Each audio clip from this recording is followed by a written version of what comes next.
Partie 3. Le vin, l'âme du vin. Un soir, l'âme du vin chantait dans les bouteilles. Homme, vers toi je pousse, ô chair déshéritée, sous ma prison de verre et mes cires vermeilles, un chant plein de lumière et de fraternité.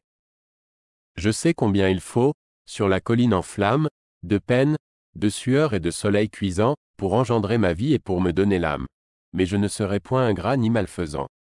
Car j'éprouve une joie immense quand je tombe dans le gosier d'un homme usé par ses travaux, et sa chaude poitrine est une douce tombe, où je me plais bien mieux que dans mes froids caveaux.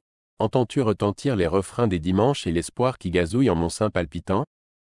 Les coudes sur la table et retroussant tes manches, tu me glorifieras et tu seras content. J'allumerai les yeux de ta femme ravie. À ton fils je rendrai sa force et ses couleurs et serai pour ce frêle athlète de la vie l'huile qui raffermit les muscles des lutteurs. En toi je tomberai, végétale ambroisie, grain précieux jeté par l'éternel semeur, pour que de notre amour naisse la poésie qui jaillira vers Dieu comme une rare fleur. Le vin des chiffonniers. Souvent à la clarté rouge d'un réverbère, dont le vent bat la flamme et tourmente le verre au cœur d'un vieux faubourg, labyrinthe fangeux où l'humanité grouille en ferments orageux, on voit un chiffonnier qui vient, hochant la tête, butant, et se cognant au mur comme un poète, et, sans prendre souci des mouchards, ses sujets, épanche tout son cœur en glorieux projets. Il prête des serments, dicte des lois sublimes, terrasse les méchants, relève les victimes, et sous le firmament comme un dé suspendu s'enivre des splendeurs de sa propre vertu. Oui, ces gens harcelés de chagrins de ménage moulus par le travail et tourmentés par l'agéreinté et pliant sous un tas de débris, vomissements confus de l'énorme Paris. Reviennent, parfumés d'une odeur de futaille, suivis de compagnons, blanchis dans les batailles, dont la moustache pend comme les vieux drapeaux. Les bannières, les fleurs et les arcs triomphaux, se dressent devant eux, solennelle magie. Et dans l'étourdissante et lumineuse orgie, des clairons, du soleil, des cris et du tambour, ils apportent la gloire au peuple ivre d'amour. C'est ainsi qu'à travers l'humanité frivole le vin roule de l'or, éblouissant pactole. Par le gosier de l'homme il chante ses exploits et règne par ses dons ainsi que les vrais rois. Pour noyer la rancœur et bercer l'indolence de tous ces vieux maudits qui meurent en silence, Dieu, touché de remords, avait fait le sommeil. L'homme ajouta le vin, fils sacré du soleil. Le vin de l'assassin, ma femme est morte, je suis libre. Je puis donc boire tout mon soûl. Lorsque je rentrais sans un sou, ces cris me déchiraient la fibre. Autant qu'un roi je suis heureux. L'air est pur, le ciel admirable. Nous avions un été semblable lorsque j'en devins amoureux. L'horrible soif qui me déchire aurait besoin pour s'assouvir d'autant de vin qu'en peut tenir son tombeau. Ce n'est pas peu dire.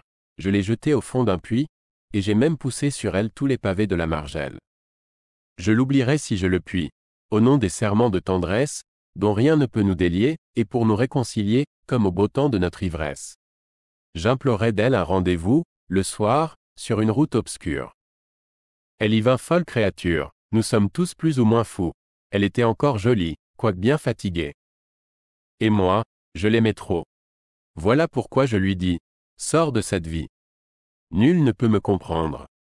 Un seul parmi ces ivrognes stupides songea-t-il dans ses nuits morbides à faire du vin à linceul, cette crapule invulnérable comme les machines de fer jamais, ni l'été ni l'hiver. N'a connu l'amour véritable, avec ses noirs enchantements, son cortège infernal d'alarmes, ses fioles de poison, ses larmes, ses bruits de chaînes et d'ossements. Me voilà libre et solitaire. Je serai ce soir ivre-mort, alors, sans peur et sans remords, je me coucherai sur la terre, et je dormirai comme un chien. Le chariot aux lourdes roues chargé de pierres et de boue, le wagon enragé peut bien. Écraseur ma tête coupable ou me couper par le milieu, je m'en moque comme de Dieu, du diable ou de la sainte table. Le vin du solitaire, le regard singulier d'une femme galante. Qui se glisse vers nous comme le rayon blanc que la lune onduleuse envoie au lac tremblant, quand elle y veut baigner sa beauté nonchalante. Le dernier sac d'écus dans les doigts d'un joueur. Un baiser libertin de la maigre Adeline.